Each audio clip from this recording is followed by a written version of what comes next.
Thank you. Hello, everybody. My name is Atina Popescu. I'm the Manager of Family Law Advice Services here at Legal LABC. I am joining you from Vancouver today, and this is the unceded territory of the Coast Salish people, including the Musqueam, Squamish, and Tsleil-Waututh nations. So I just want to provide you with a brief introduction into this session before I pass it over to our panelists.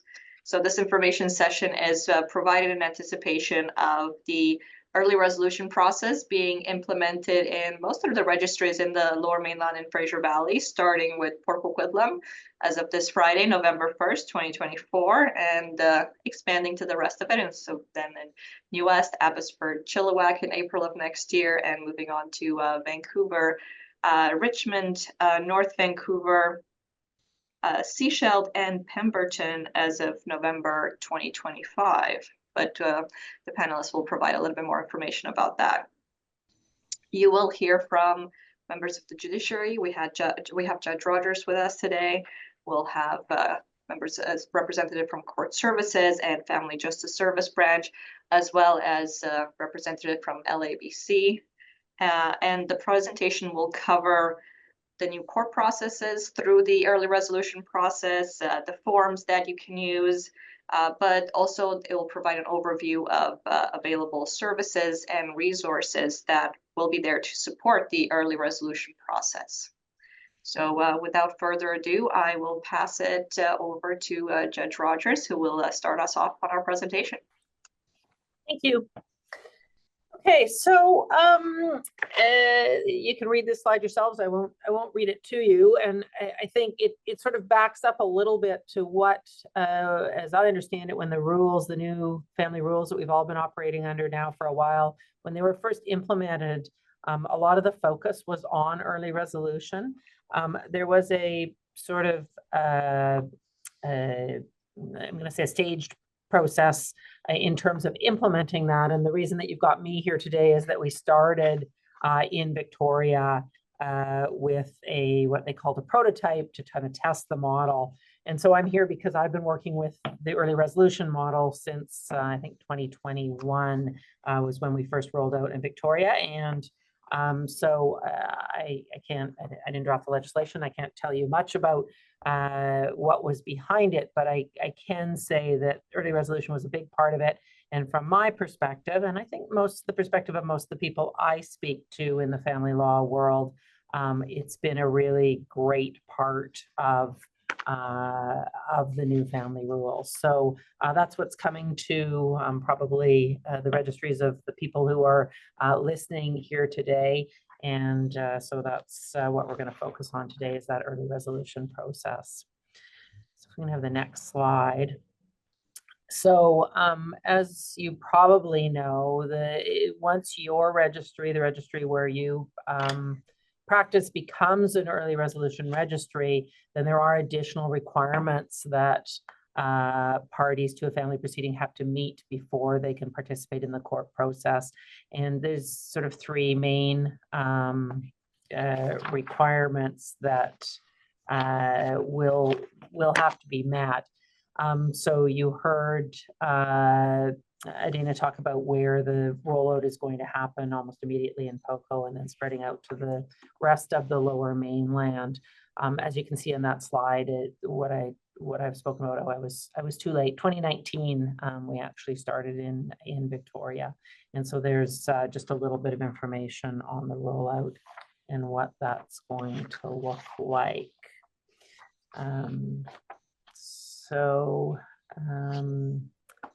I think if we move to the next slide, there's the sort of three requirements of the early resolution process that everyone's going to be subject to once the rollout comes to your registry. Most of you will have already dealt with the parenting after separation aspect of it. So what's really new is the needs assessment and the requirement that parties, if appropriate, participate in one consensual dispute resolution session. There are requirements, and I know one of the things that's always of concern when I speak to lawyers about these rules is concerns about the delay that this process might take. I think others will talk about sort of the time requirements, but I can tell you that the Justice Access Centers work quickly, and there is not a huge amount of delay. And from my perspective, any delay that there is to the benefit of the parties because of the information that they gain through the process and their increased preparedness for what follows if they do end up in the courts. And then, of course, there's always the possibility that through the early resolution process, they resolve some or all of their issues, and then they don't have to go through the court. But there are ways of getting urgent matters before the court. The Family Law Act, as you I'm sure know, has certain aspects of certain types of applications that fall outside of the early resolution process. Protection orders are the obvious one, but there's also priority parenting matters, enforcement orders, and then there is also provision for case consent orders and case management orders. So I'm going to talk a little bit later on, I think in a couple of slides, about case management applications and how that might assist you where you do have a concern about getting your family law application before the court, where it doesn't fall within one of those other categories. I will say, and I think this will hold true everywhere, the priority parenting matters are an enumerated list of matters, and the courts have held fairly strong on not allowing that. That's not meant to go back to what some of you have been practicing for longer will know as the notice of motion process, where you could kind of put anything into a notice of motion and in effect jump the queue. There's been a real attempt to avoid that kind of queue jumping, that everybody goes through this in the same order unless they have what's been designated as a priority parenting matter. So familiarize yourself with the list of what those are if you haven't already, and that will tell you when those are the way you get before the court. If your matter requires a family law application to be filed, then like I say, there are case management orders that can assist you in getting that matter more quickly before the court where there is urgency, and I'll talk about that in a little bit.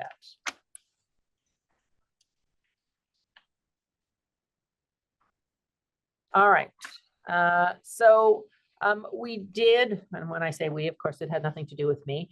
Others wiser than I did a bunch of studying and received a bunch of feedback. There were reports written and studies done with respect to both the rollout in Victoria and then later on the rollout in Surrey, because we wanted to see if we saw the same things in two very different court locations. And I'm not here to tell you all about that, but I will say one of the things we learned is that quite a few people are able to resolve their matters through the early resolution process. We saw about a 50% drop in the number of files that were coming to the court after the early resolution process was put into place. And so that's good news for families who are able to resolve their matters without litigation and get on with their lives. It also is good news for the courts, and I think for the parties who do need the courts to solve their problems, because it gives us the ability to focus on those people who need our help, and let others who can resolve their issues in another way move out of our court process. I can tell you that one of the things we saw through the assessment in Victoria and in Surrey was that parties overall found the process of benefit to them. And I know someone will speak about the needs assessment in a bit in some detail, but parties really appreciated the information that they got at that, and how, if they did end up in court, how much better prepared they felt for being there. And none of that is to diminish the important role that lawyers play in providing information to their clients about the court process. But I have heard feedback from a number of lawyers that it takes some of the weight off of them in having to educate their clients about the court process, and allows them to focus on getting on to the business of being before the court and filing the appropriate documents and so on. So it's I think of value to everyone in the system. One of the things we see is that even those parties who do need things resolved before the courts, they're better prepared and they're able to sometimes eliminate some of their issues and then only come to court focusing on the ones that they can't resolve. So, you know, they might be able to resolve parenting time, but maybe not retroactive child support. Or there may be a very discrete aspect of parenting time that they need the court's assistance with. And so all of that is beneficial. You've probably already had the benefit of the desk order process, but I think through early resolution, we see even more use of desk orders so that people don't have to do what they used to do in the old days and come to court and sit for hours to watch the court go through matters, often where there was only one party present. So I think that's a benefit to everybody's time, lawyers and clients. And then the other thing that I see, because I work in an area where we have some early resolution registry in Victoria, and then not in other places, is that when people come to those family management conferences, we're able to get much more done because the parties are better prepared. They've eliminated some of their issues, narrowed the ones that remain, and that allows for those family management conferences to be more productive and to reach resolution more often. And I don't know that there's anything else I wanted to say about that. Excellent. Thanks so much, Your Honor. You'll see on your screen here a high-level overview of the family law process in the early resolution registries. It's available on the public brochures for early resolution registries. So as Judge Rogers just pointed out, the family law process within the early resolution registries falls within the lime green box sort of there, and those applications or case management applications, protection orders, priority parenting applications are on the above of that high level overview, and they fall sort of outside the scope of early resolution. So early resolution process applies to most family law matters and is outlined in the lime green box, as I just mentioned, and the rest of them fall outside of the early resolution process. I'm going to turn it over to Judge Rogers to explain a little bit more about the case management orders on the next slide. Okay, so as I said before, we do hear concerns from lawyers. You know, what if my client really needs child support urgently? That's not one of the priority parenting matters listed, but you know, she can't pay her rent because her ex isn't providing her with any child support, and she's got the kids and is going to lose the home. So there is a case management, a pretty robust case management process that allows people to get the matters that need to be before the court. The one thing I'd say is really urge you to think about what is urgent. And I can tell you in my registry, and I think it's true in Surrey as well, the judges have not been particularly amenable to the, you know, just a general, we're in a hurry, we don't want to be bothered with the early resolution process, or my client doesn't want to participate in that. Those are unlikely to be successful applications. So bring them when you need to, but don't think that there's going to be sort of an open door to eliminating those requirements. From the court's perspective, we think they're useful requirements and they are part of the legislation. So unless there's something really exceptional going on, you're probably not going to be successful in dispensing with the early resolution requirements. You'll hear, I think, in a minute from some of the people involved with the consensual dispute resolution process that they have a very robust screening process. And I take the view as a judge that they're in a much better position than I am to determine if someone's not appropriate for consensual dispute resolution. So my response to an application for somebody to be exempt from that process is usually to the effect of, well, the Justice Access Center can exempt you if that's appropriate. And so they're alive to issues like domestic violence and power imbalances. And again, I'll let them speak to that rather than me. But I think generally that's not going to be an effective way of an effective thing that you're going to get the courts really very often to dispense with. I am way more susceptible to an application to delay early resolution than to eliminate it entirely. Again, in appropriate cases where there really is urgency to get before the court. I'll use the example of child support again. So I'd ask you to, when you're making those applications, to try to be as specific as you can. So if you need to get something before the court, and I've set this out here, you can consider applications for alternate methods of service that often are quicker. So for instance, these days, most people communicate by email. And I think the courts are fairly open to an application to serve someone by email. If the applicant can say, we always communicate by email, and I communicated with her last week by email, and I know this is her email address. The courts don't have any need to put parties through the expense of a process server when there's another equally good way and quicker way of service. So that's a way of speeding things up that I think the courts are pretty open to. Shorten time to file a reply if you need to get matters before the court is again something that we're quite open to, and I think you can help with those applications by, when there's a lawyer on the other side, providing them your documents even before they're filed, making sure that the other party, if they're not represented, knows that this is coming so they have time to think about it. Sometimes, and I haven't listed it here, but we'll allow people to file their financial documents later. But again, if what you're asking for is financial, we need those before the family management conference. So something like, can I file now, but I'll get you my financial statement within 15 days or 30 days or before the family management conference, because I need time to gather my income tax documents or whatever it is.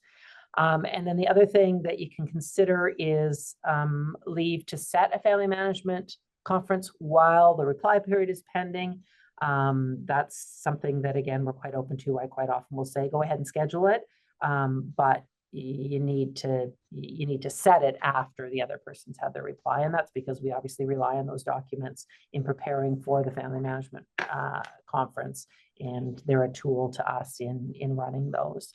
So that's not all of the things. You can be creative, but like I say, be creative, but try to do what's practical rather than just try to get out from under these rules, because like I say, I think judiciary overall, and obviously there'll be exceptions, but I think we're fairly committed to this process.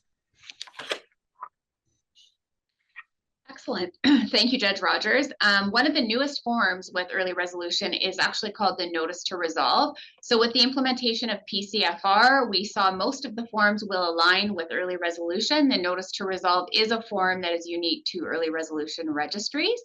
If a party is choosing to approach the court to resolve a family law matter in an early resolution registry, their first step is going to be to complete a Notice to Resolve a family law matter. It's a very short form, and it requires the party to provide their name and contact information, the name or names of each other party, and any contact information they know for them. Identify the children and which family law matters they need help with. This light touch form serves the purpose of moving parties into the early resolution process without parties asserting their positions in pleadings. The Notice to Resolve a family law matter is filed with the court registry and is forwarded to Family Justice Services Division directly by the registry staff immediately upon filing.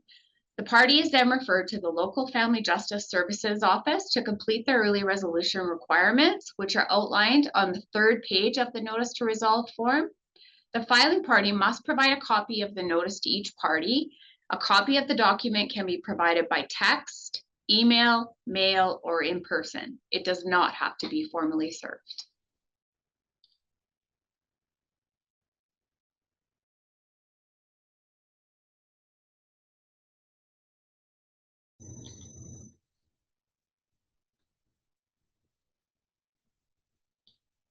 Over to you, Tash.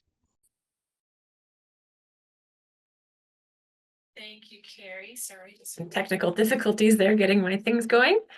Yes, so we'll be talking here a little bit more about the role of Family Justice Services Division, or FJSD for short, in the early resolution process. So we wanted to provide first a little bit of context on FJSD more broadly to give you a little bit of a sense of our services generally across the province.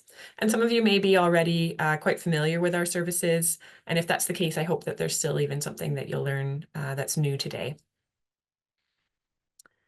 So the Ministry of Attorney General does provide a number of programs and services through FJSD that assist families in experiencing separation and divorce to then access the supports that they need to resolve their family law issues.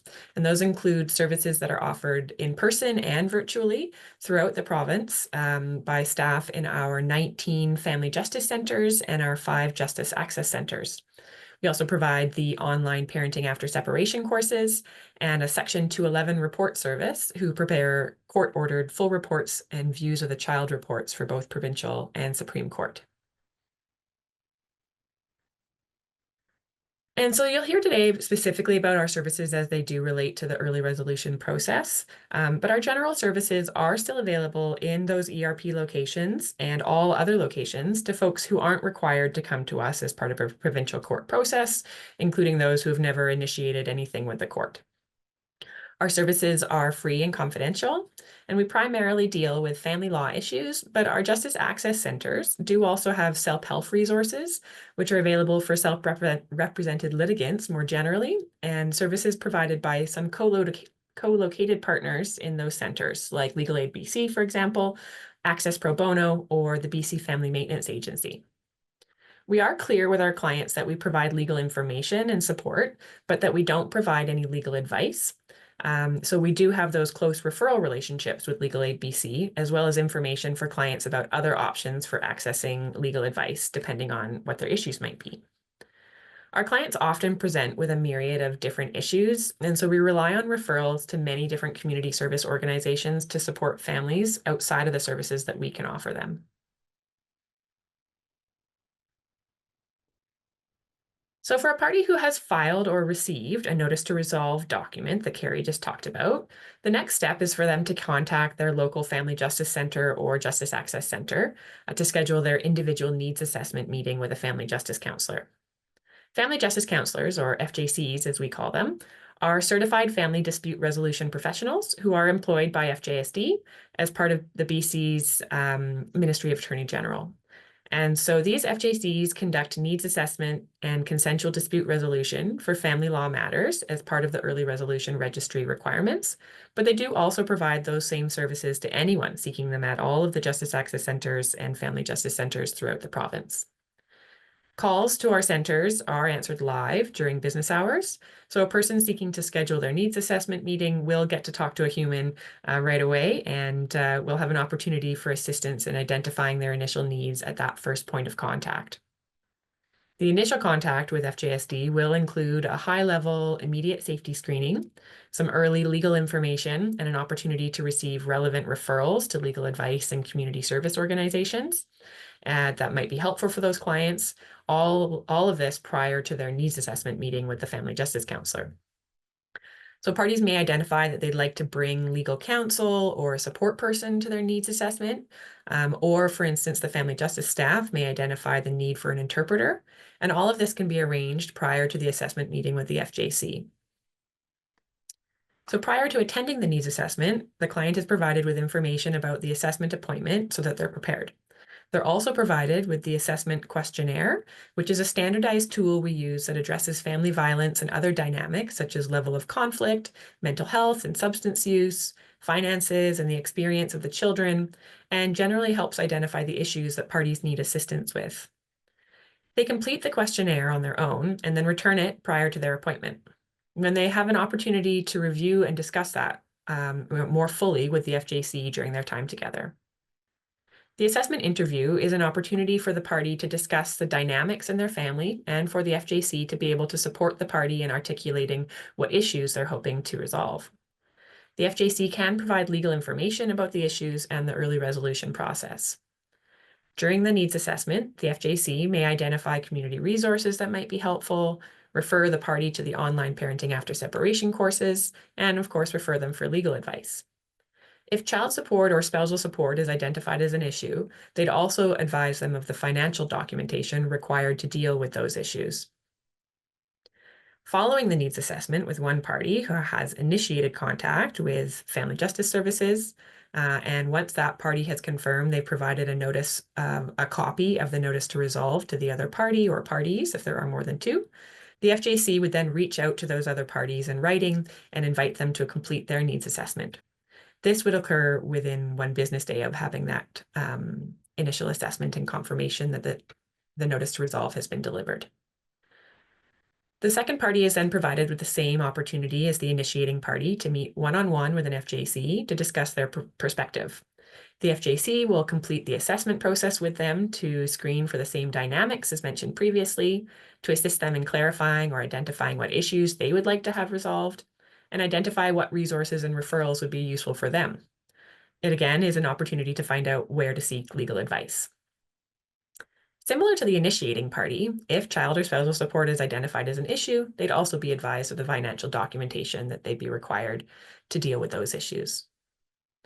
It has been our experience that the assessment interviews provide an opportunity for partial or full resolution of the issues as they're working to define them, and provides the opportunity for the parties to increase their readiness overall.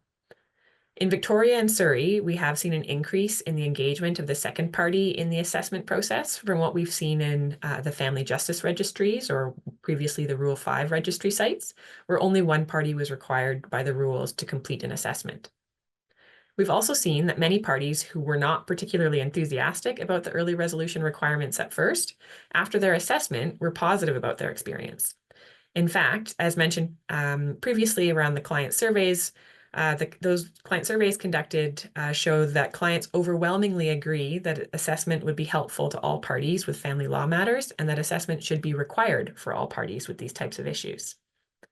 Having said that, of course, there are going to be parties who are unreachable or refuse to engage in the process. The early resolution process was set up specifically to provide opportunity for early resolution, but not to contribute to delay in decisions being made for children. And so the communications from the FJC to the second party will provide information about the requirements as well as the potential consequences if they choose not to engage. Namely, in those cases that if they do not complete the early resolution requirements, the FJC will provide information to that information to the court, which would then impact their ability to file a reply to any application made by the initiating party. And so parties who aren't engaged will have all that clear information up front prior to any application being made. The FJC will make several attempts, the first in writing, followed up by phone, to contact the other party and provide them with 2 weeks from the first communication to schedule their needs assessment. If they're unreachable or refuse to engage in the process, the FJC will document that and get back to the initiating party to then discuss next steps and assist them with the court documents, and again ensuring that they have the information about where to access legal advice if they want to proceed.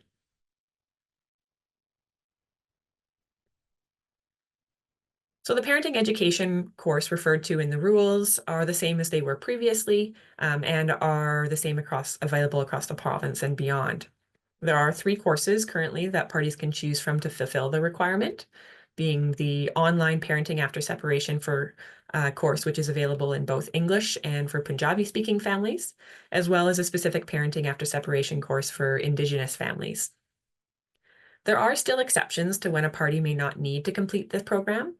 The FJC can provide PAS exemptions for situations identified in the rules, such as if they have already completed it within the last 2 years, or they can't access the online course, if it's not available in a language in which they're fluent, or if they can't complete it due to literacy challenges, for example. In the early resolution registries, the party doesn't need to complete a form for a PAS exemption. They can simply just discuss it with the FJC during their needs assessment, and if it's appropriate, they would be provided the exemption, and that's documented for the court along with the completion of the other early resolution requirements in a separate form, which we'll speak to later.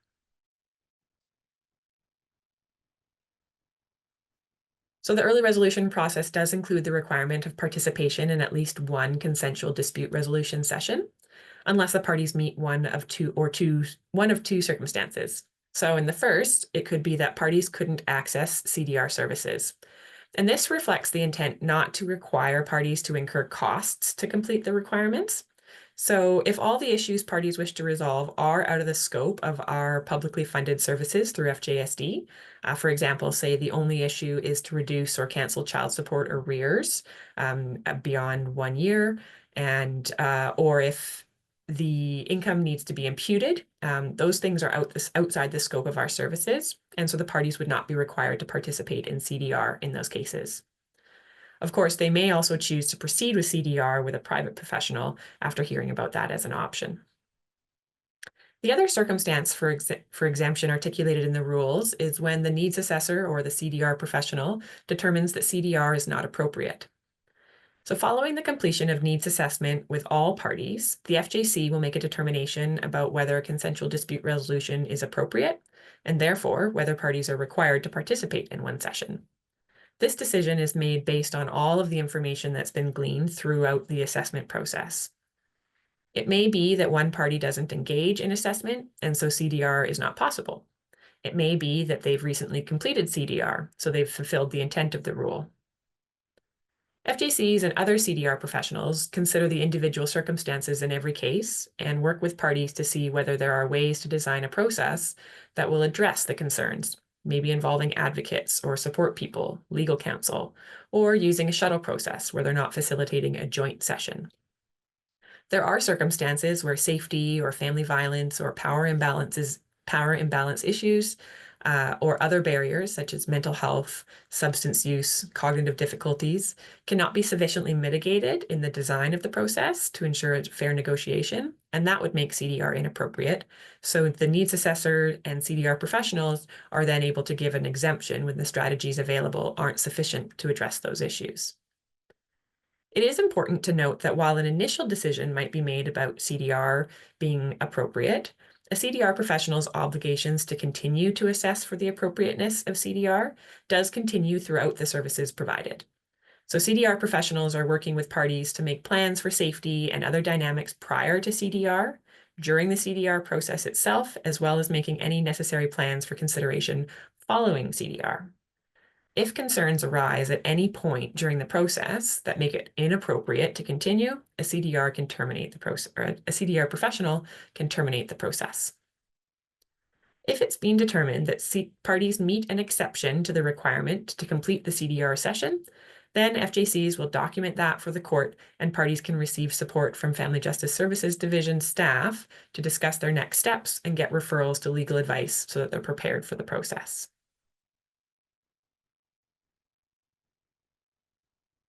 Where it has been determined that parties must fulfill the CDR requirement, the FJC provides them with the information about their options. They could continue into a mediation process with the FJC. They could also, if child support or spousal support are their only issues, they could complete facilitated negotiation with a child support officer through FJSD. They could also choose to hire a private family mediator or complete a collaborative family law process that's been conducted in accordance with a collaborative participation agreement. Parties are also reminded that the rules require that they provide their relevant financial information to the CDR professional if they're negotiating child or spousal support. At the completion of CDR, they may have resolved all of the issues, and that may be documented in a written agreement, a consent order, or an MOU, depending on their needs and wishes. They're advised to seek independent legal advice on any arrangements they're documenting prior to signing, and are provided referrals if they're not already connected to counsel. We have heard from FJSD staff that they've found that many clients who were skeptical about the likelihood of reaching an agreement in mediation have actually ended up reaching resolution through the process and being quite grateful for the opportunity. And this was definitely echoed in the client surveys as well. And so similar to the slides on the other requirements, you'll see here as well that there is an opportunity for partial or full resolution, and that there's an increased readiness for the next step in the process, whatever that might be for them. In cases that don't result in a full resolution through CDR, we have seen parties with a much clearer understanding of the issues they're hoping to resolve, as well as understanding of the other party's perspective. They're entering the court process at that point with a better idea of what they can expect and what will be expected of them, and they'll have had the opportunity to access support services and legal advice.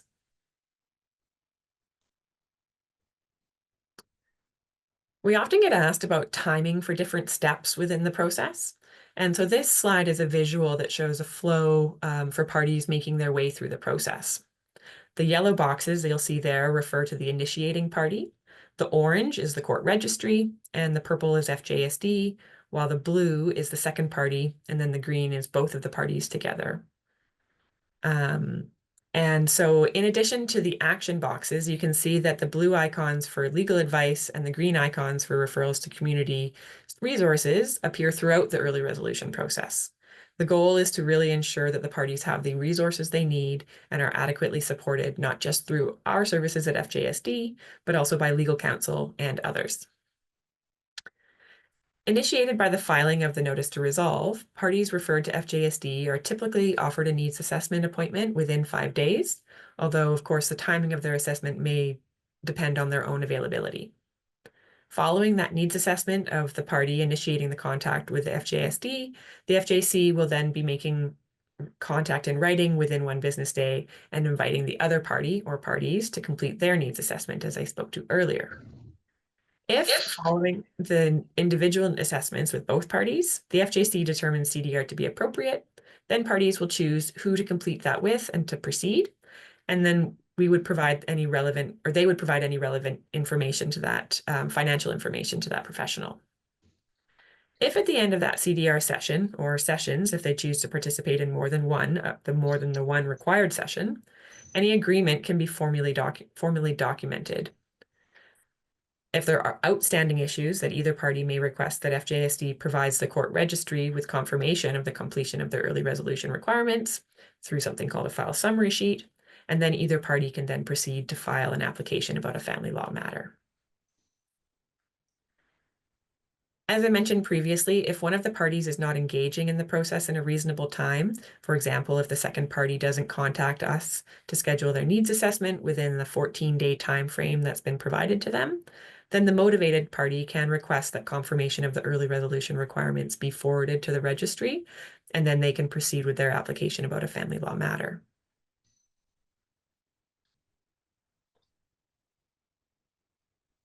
And so, as I mentioned, once parties have completed all of the early resolution requirements, they're advised that they should have, that should they have any outstanding issues they'd like to proceed with a court application on, they can request that FJSD forward confirmation of their completion of the early resolution requirements to the court registry. And we do that electronically using something called a file summary.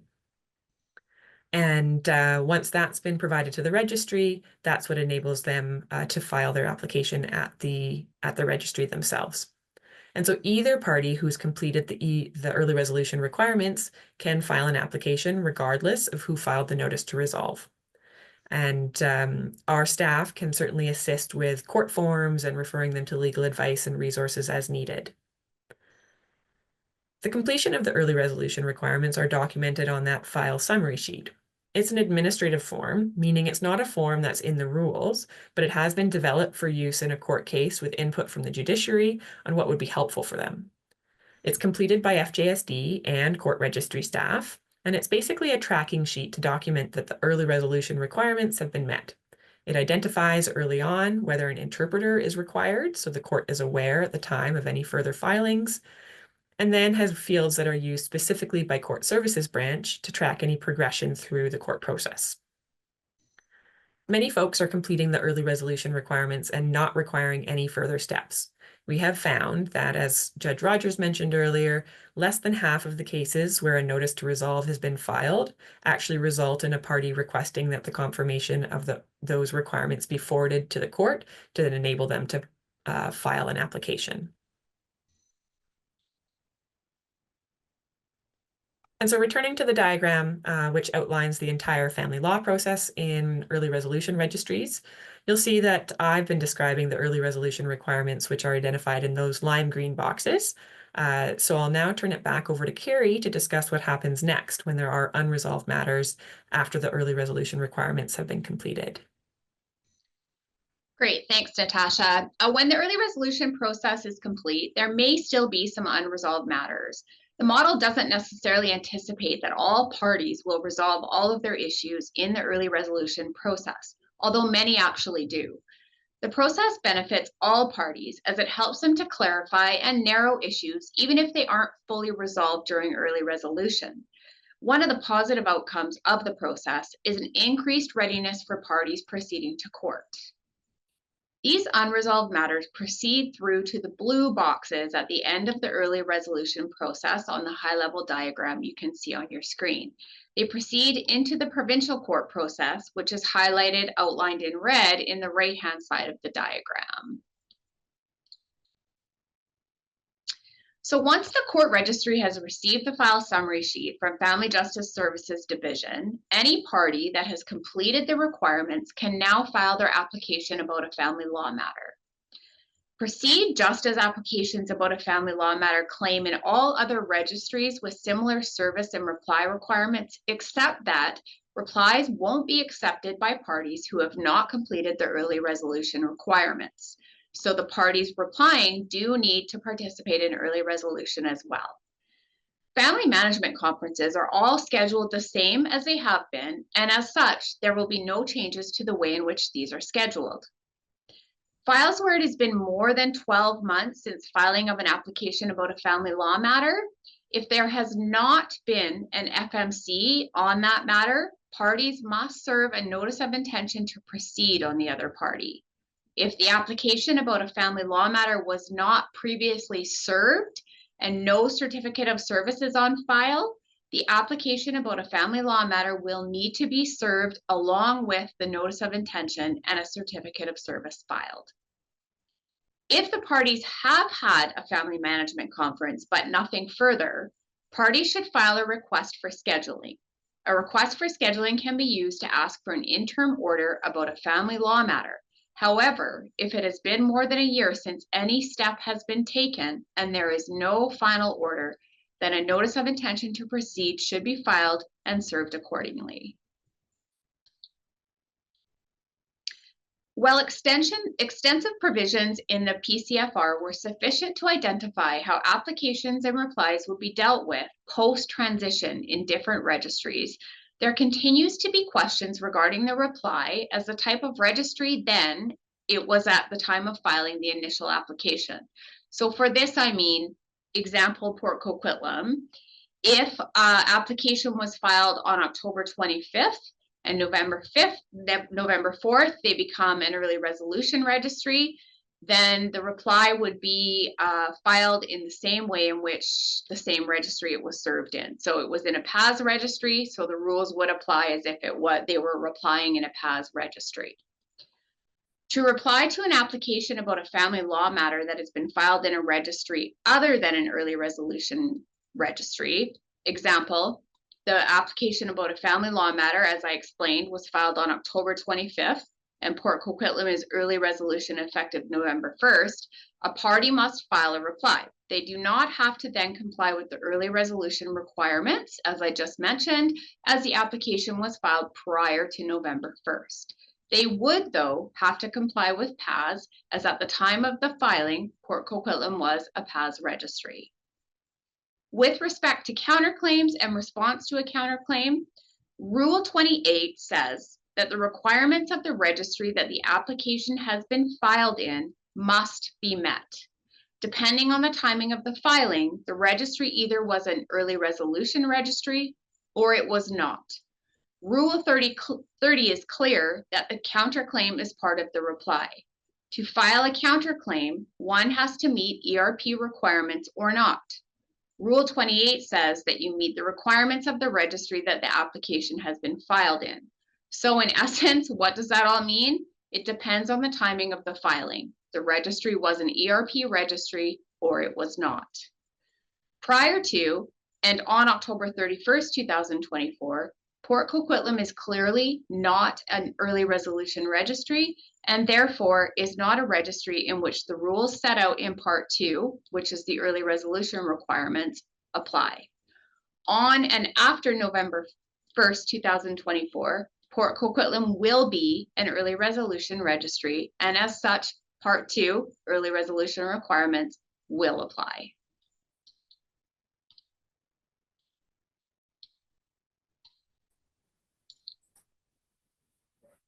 Good afternoon, everyone. My name is Minarsh Bellbank, and I am the lead family duty counsel in Port Coquitlam. But for the past year and a half, I have been working out of the Surrey Registry, which is an early resolution registry.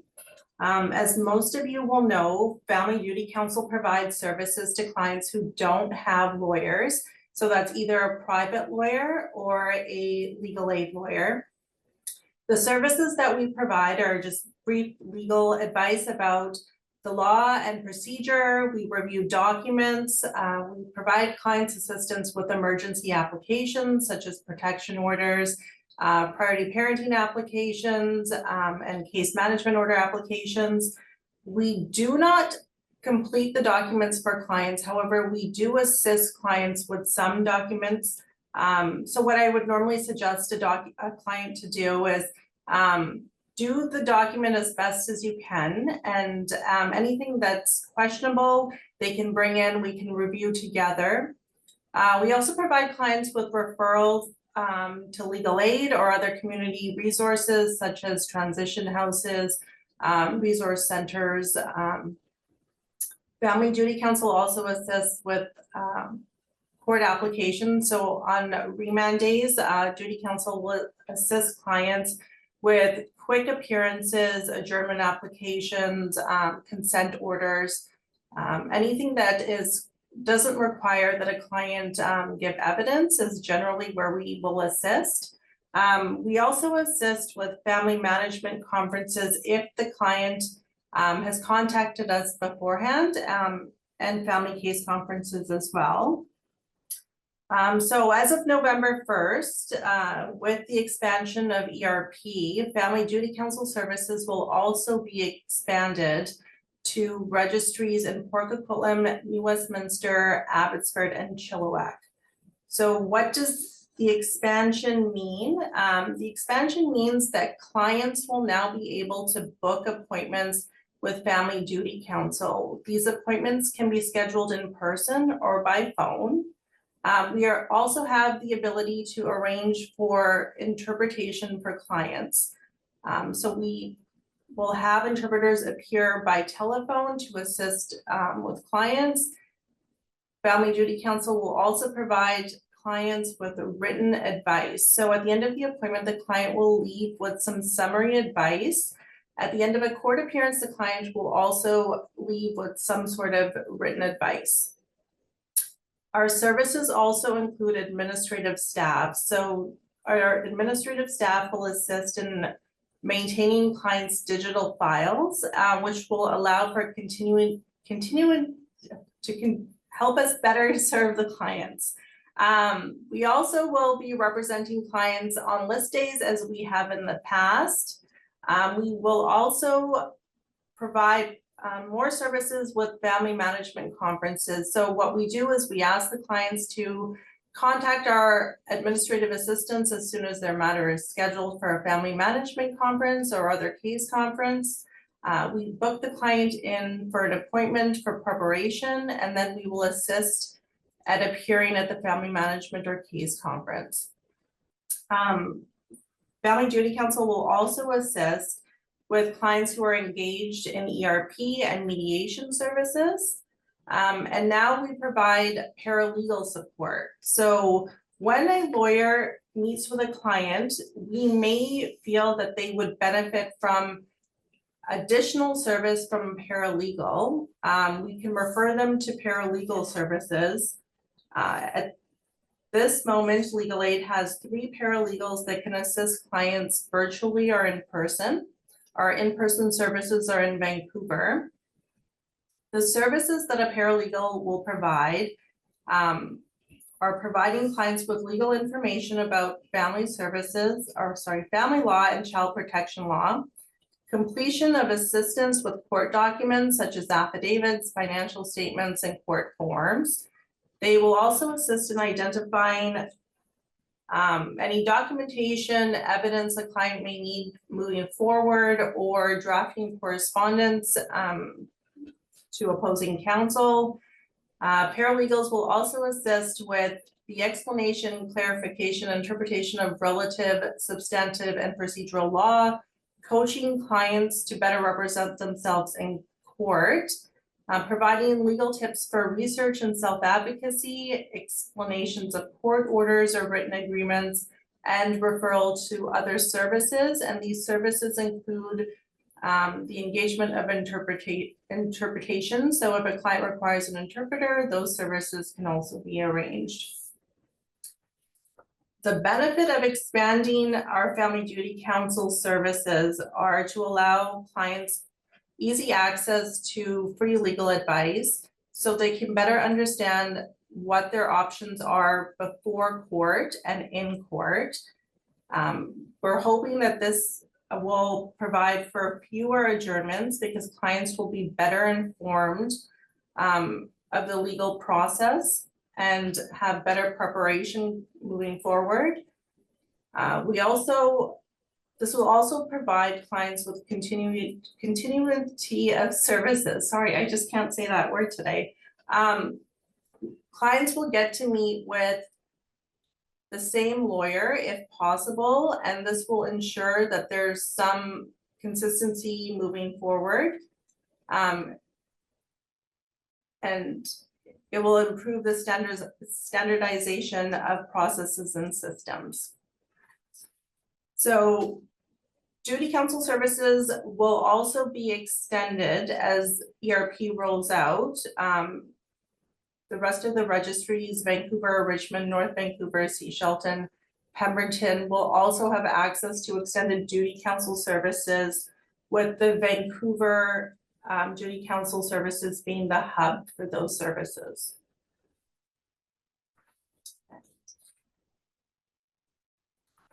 That's all I have.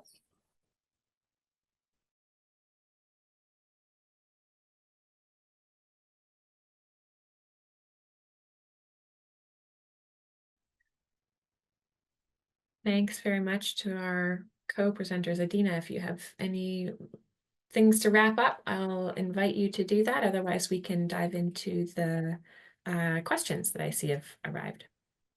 No, I think that was my plan to dive into the questions, because I see there's been quite a few coming in, and I'm anticipating probably more.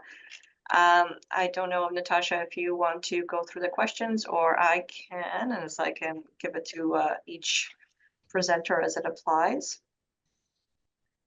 Sure, yeah, I can just maybe start from the top. I see we're not totally inundated with too many questions, so hopefully you should be able to get through these.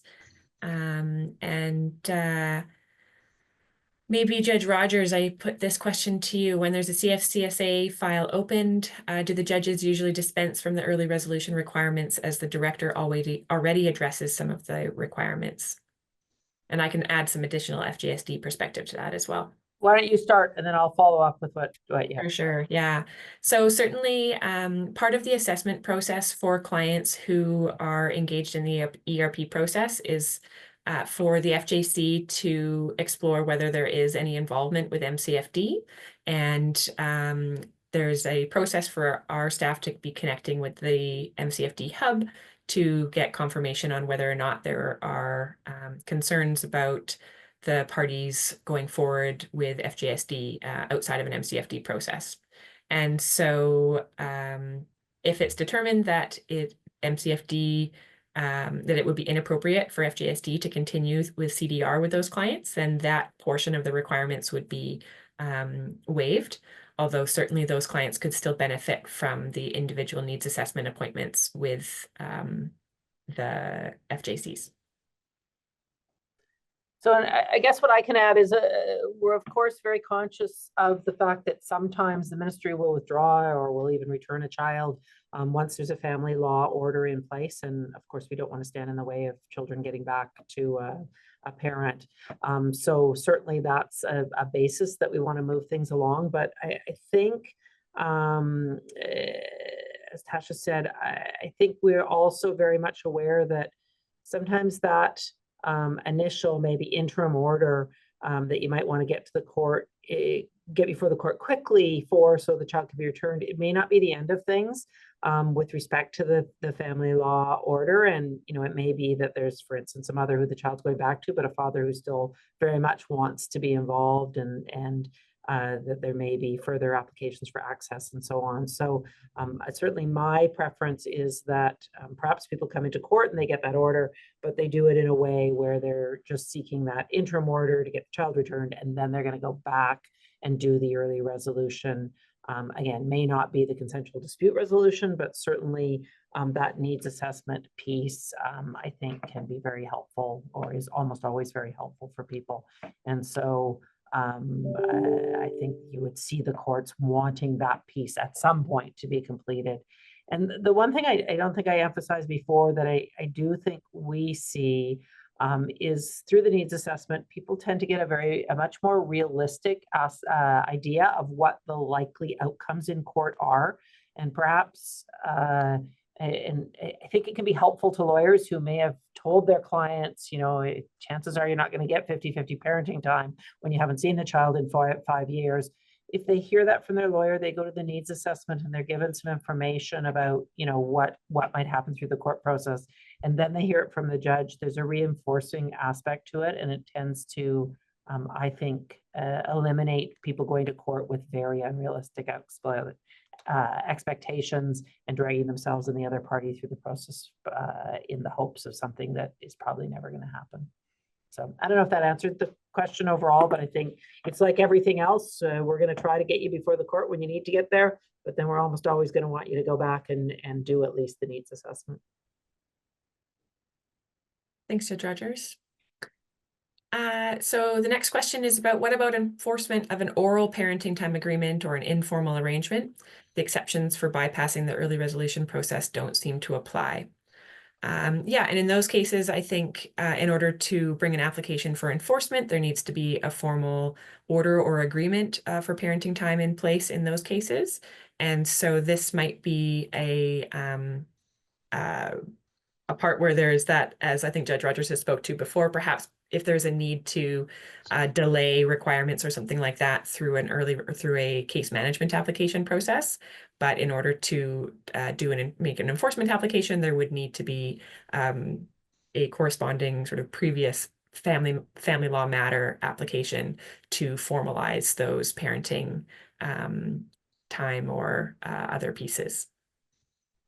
Yeah, I think it's tricky when there aren't any orders in place, but there's a sort of a standard way of behaving between the parties that's gone on for some period of time, and all of a sudden someone wants to end it.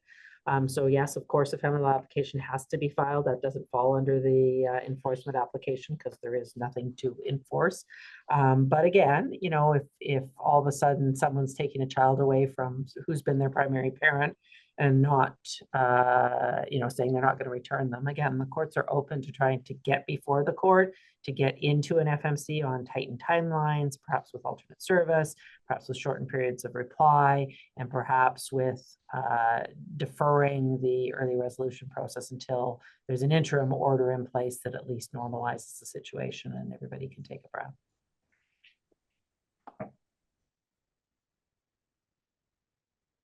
And so the next question here is, what has been confusing is how to apply to vary interim orders prior to trial that are not priority parenting matter subjects.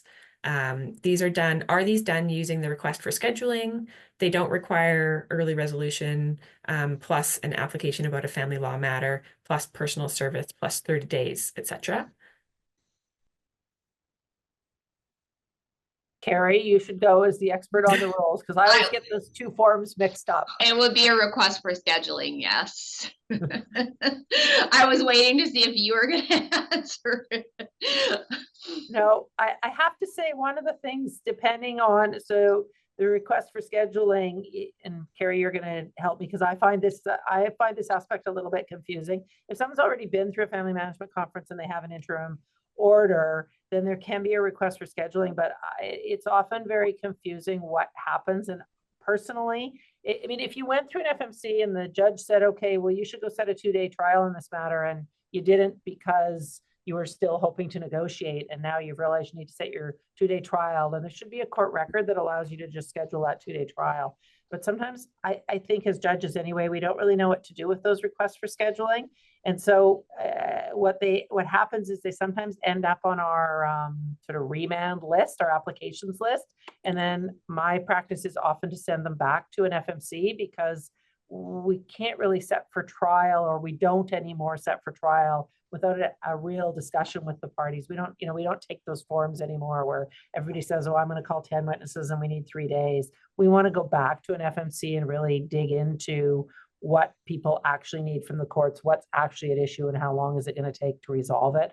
And so I think, and again, I can't speak to every jurisdiction, certainly in our jurisdiction, if there's a request to the case managers to set another FMC, usually they'll go along with that as the kind of next step, because I think often it's a waste of time to just schedule it onto a list and then have a judge say, well, I can't do anything for you. You need to go back to an FMC. So I don't know, Carrie, if you... Yeah, it's a confusing process for sure, as outlined. What we are training the registries to do is to check in with the JCM when receiving a request for scheduling when an FMC has already been held, just to sort of determine whether or not they need to file that form, whether they need to file something else. But it is a request for scheduling, and there is further training and conversation around that form that needs to happen in all registries for the most part. But we are getting there, and I would say for the most part, especially the registries who are now early resolution, are becoming more and more aware of the process. But again, it can be somewhat confusing, but it is the request for scheduling.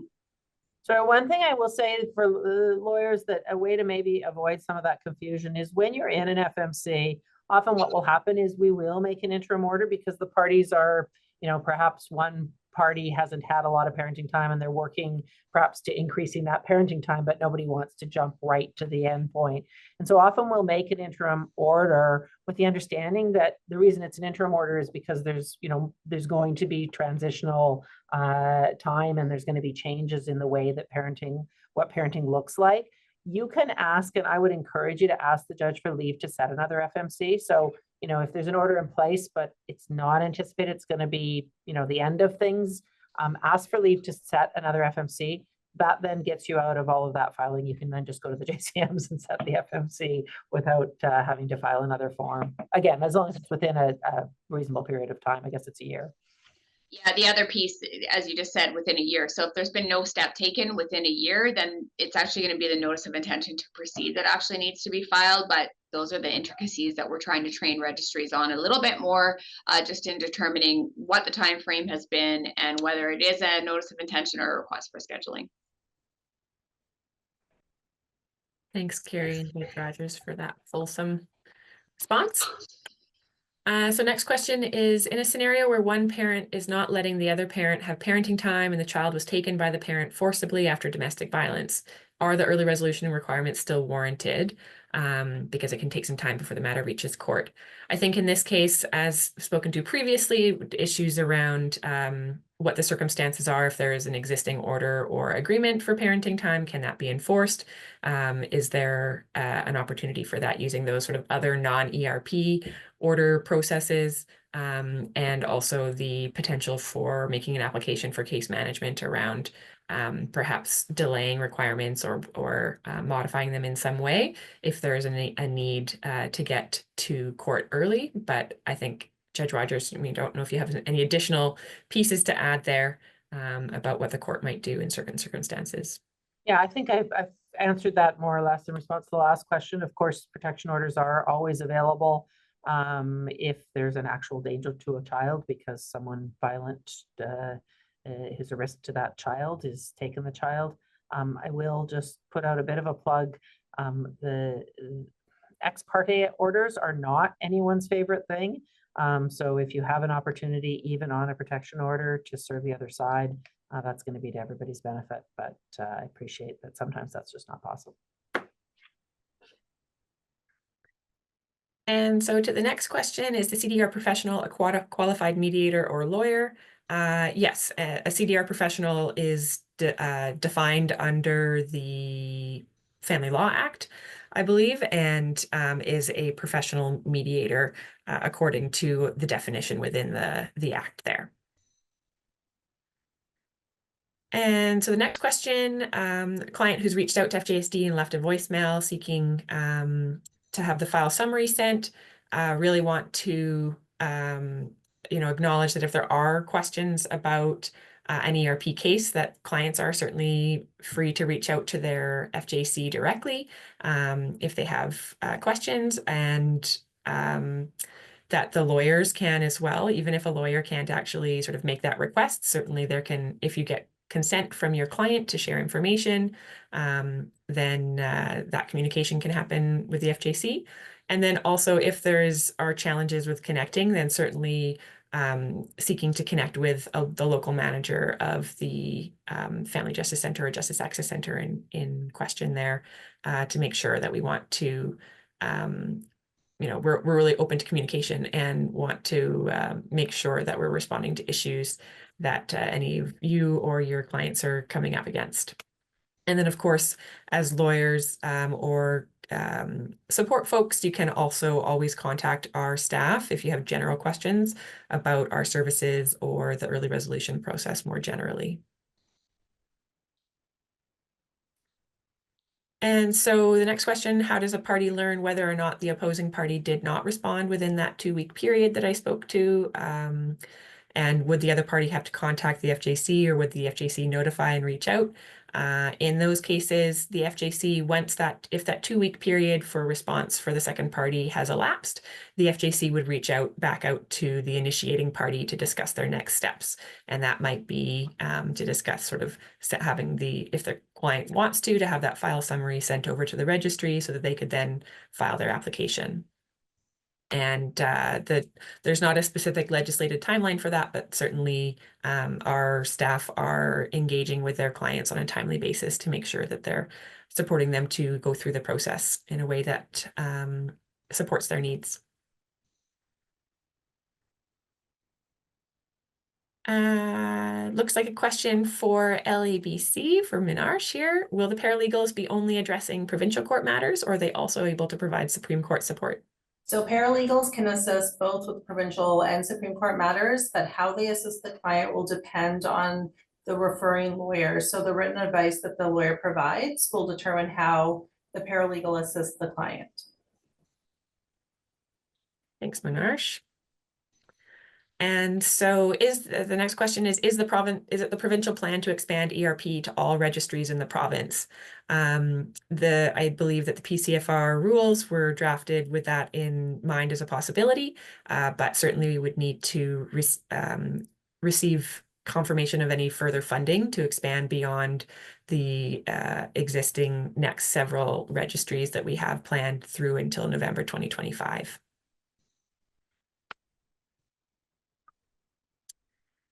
And so next question, someone up in Terrace and Prince Rupert, so they don't see the ERPA being added up here just yet, but eventually.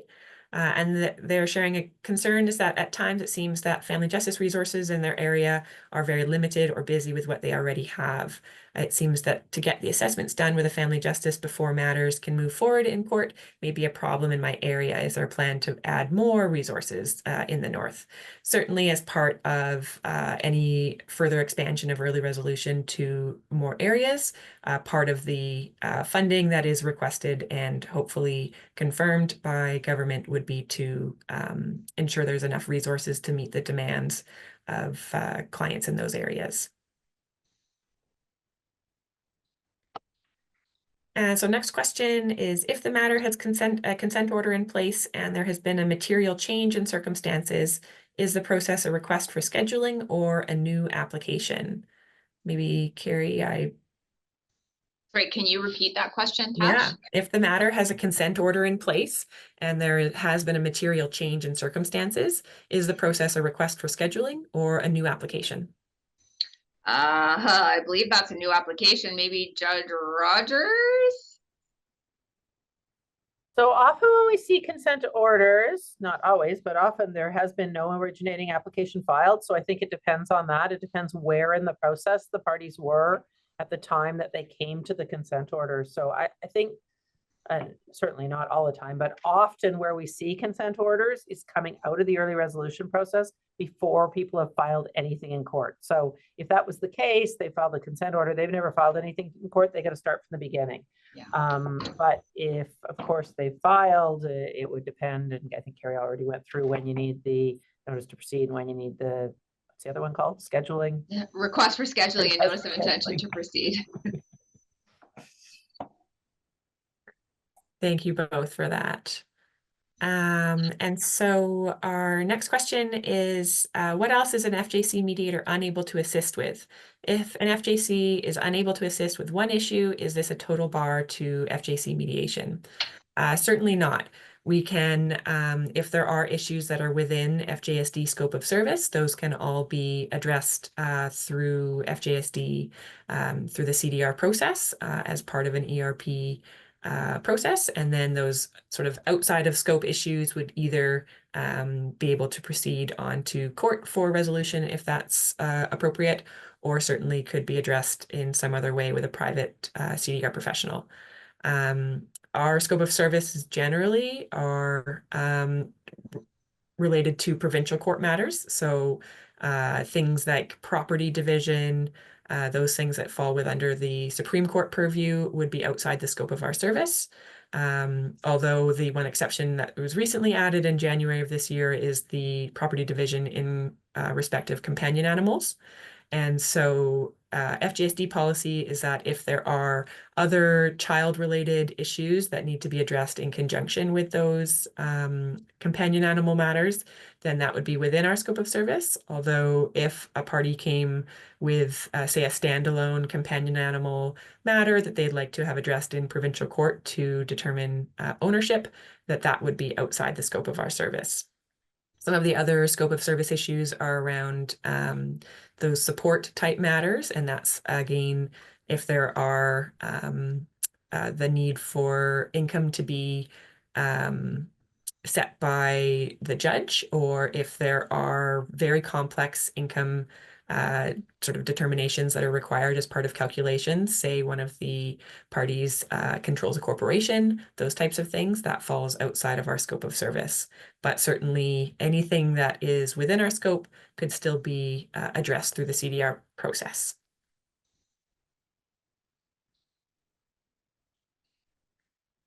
And then I see the last question here before we go maybe to, I see there's a hand up.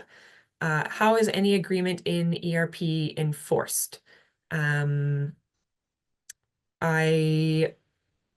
am not totally sure exactly what's being asked there, but if it's around, if there are agreements or orders in place that need to be enforced, there are processes under the PCFR to apply to enforce those things. And maybe Judge Rogers or Carrie or anyone else has additional points that they think might be applicable here. Often what happens, I mean, it's up to individual people how they want to proceed, but often the result of a successful resolution is a consent order is filed is prepared and then filed with the court, and so that's an enforceable court document. If the parties choose to just come to agreement and continue on an informal basis, then they don't have an enforceable agreement, and they'd have to come back to the court and make application under like with a family law application. Thanks, Judge Rogers. Oh, I had somebody with a hand up, but I see that is no longer the case. But there is a question that has been added here at the bottom. Let me just read it out. In family docket court in Edmonton or Calgary, the judges can order parties to attend an early intervention case conference, otherwise known as an EICC. The EICC is sort of like the FMC, but the former accomplishes me including that the judge can speak frankly and sternly with the parties to let them know the strengths and weaknesses of their cases and what the judge thinks might happen if the matter goes to trial. The EICC have a high success rate and matters got frequently settled in whole or part. I have seen matters directed to the JCM to schedule a trial right off the bat at the very first FMC here, simply because one party requested it. Is there a plan sometime in the future, perhaps in the spirit of the ERP, to see parties attend a quasi-formal proceeding where the parties can get a reality check on the strength or weakness of their case should settlement fail? I can answer that. I think it depends, of course, we have judicial independence and individual judges will do different things. Certainly my practice in an FMC is to do exactly what you're describing happens in your EICCs. I want to know that I've done everything I can to try to help people resolve their problems. And I think I'm very often successful, and I do tend to be quite assertive in letting people know, well, Dad, you've never cared for the kids more than an hour at a time. 50-50 parenting is not an outcome that and I always say to them, I'm not going to be your trial judge, but if I was, I really just don't think you're being realistic about, what the outcome is going to be for you in trial. So let's try to work out something that might be more realistic and maybe with a goal of getting you there eventually. I think, not every judge has embraced the family management conferences, but I think for those of us who have, we do tend to be quite directive. And I don't know about the process in Alberta, but we also have the ability in an FMC to make an order, interim order, without the consent of the parties. So it's very different from the old family case conferences where everybody had to agree. I'll often say to parties, the only difference between you is whether the pickup is at 2 o'clock or 4 o'clock. We're not going to set a hearing on that. I'm going to make an order. And, I find people usually, it's an interim order, but people are usually just happy to have the issue dealt with, even if they can't agree on it. So, yeah, I think it's just what you're seeing is a difference of individual judges.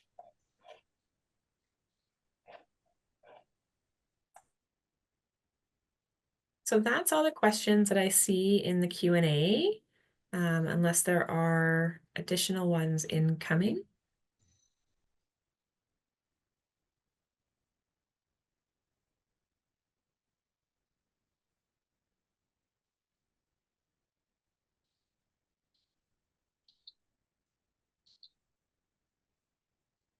No flood of incoming questions coming there.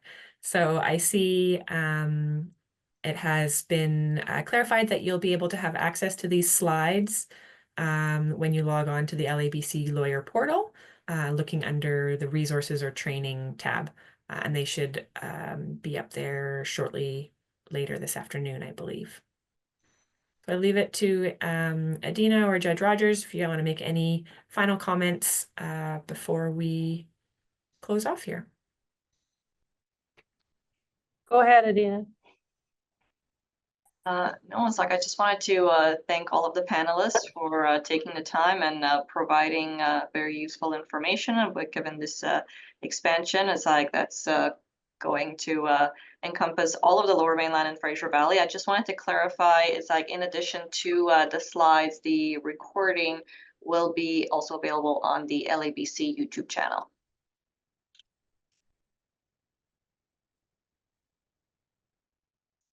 If anybody else wants to has any closing questions or remarks, please go ahead now.